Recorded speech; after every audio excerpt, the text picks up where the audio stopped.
Since we're here, it's safe to assume that the heating foil in your fuser looks just like this, completely damaged on one side.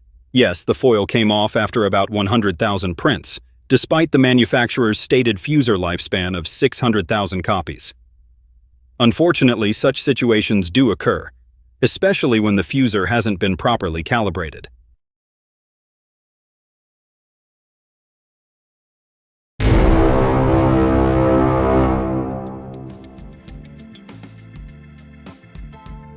To adjust the position of the heating foil, enter the service mode and select the simulation number shown in the video recording.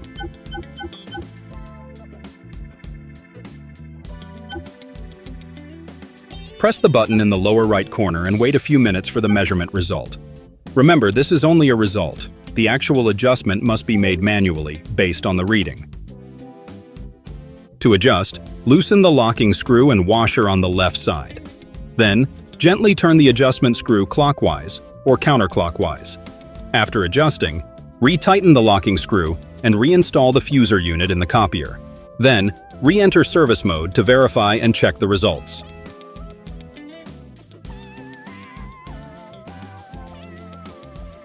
When the heating foil is positioned correctly, the result will look like this.